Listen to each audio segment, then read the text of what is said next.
Hello, Chekka family. This is Sudiamba, the African investor.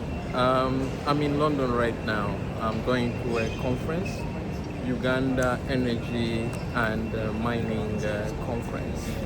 So I'll give you the report later. Yeah. In the meantime, see you soon. I attended the Uganda Energy and Mining Conference 2026 in London to better understand where the next wave of investment opportunities is emerging. After listening to government officials, developers, financiers, and technology companies, one conclusion became clear. Energy is not simply another sector. It is the infrastructure that enables every other sector to grow. Without reliable energy, it is impossible to scale tourism, mineral processing, agro-processing, manufacturing, the digital economy, e-mobility and transport, healthcare, education, banking, modern cities.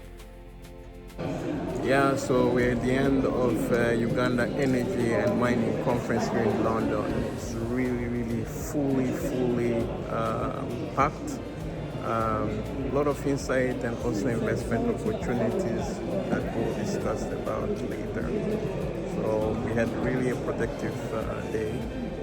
For investors looking at Africa, Uganda stands out as one of the continent's most underserved and fast-growing energy markets. With a population of 46 million people in 2024, projected to exceed 50 million people by 2030, making Uganda one of the world's fastest-growing populations. The energy access gap. Around 40% of Ugandans still lack access to modern electricity, representing one of East Africa's largest untapped energy markets. The GDP growth is projected at around 6.5%, supported by structural reforms and the expected commencement of first oil production from Lake Albert in 2026. The electricity demand between 2020 and 2025 was around 13%. This was driven by urbanization, industrialization, and expanding digital infrastructure. Uganda sits at the heart of East Africa. Through the Eastern Africa Power Pool, it connects Kenya, Tanzania, Rwanda, the Democratic Republic of the Congo, and South Sudan.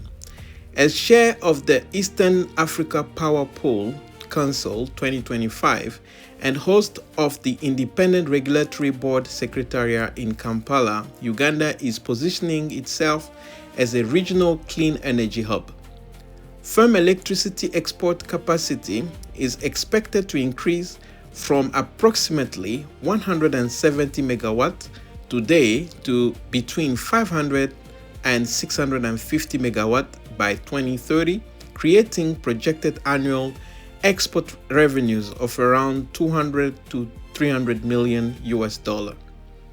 Uganda also provides investors with access to regional markets such as the East African Community with over 330 million consumers, the African Continental Free Trade Area, COMESA, and more. The demand is not created by policy alone.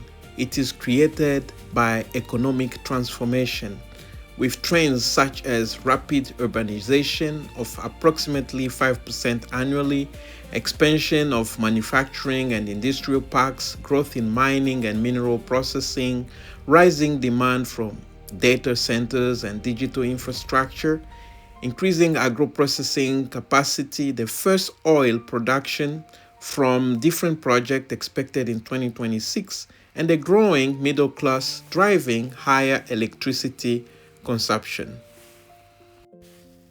Talking about Mission 300 or Uganda National Energy Compact 2026 to 2030, Uganda has set ambitious national targets. For instance, increase electricity access from approximately 60% today to 85% by 2030, connecting more than 13 million additional people.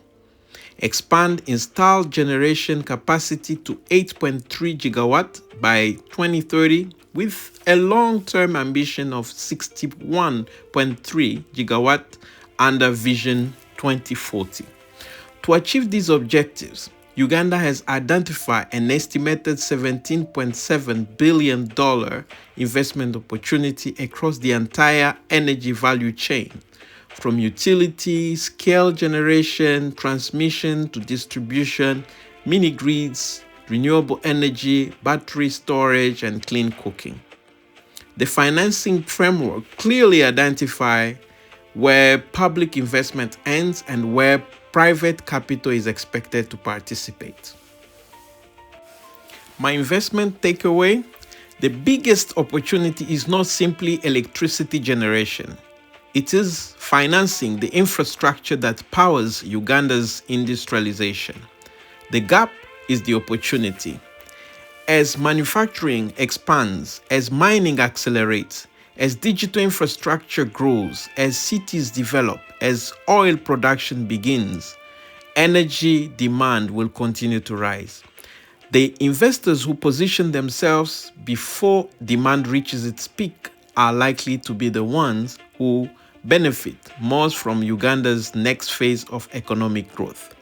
This is exactly why I continue documenting first movers in Africa, to identify transformational opportunities before they become obvious. Africa rewards those who arrive before the crowd.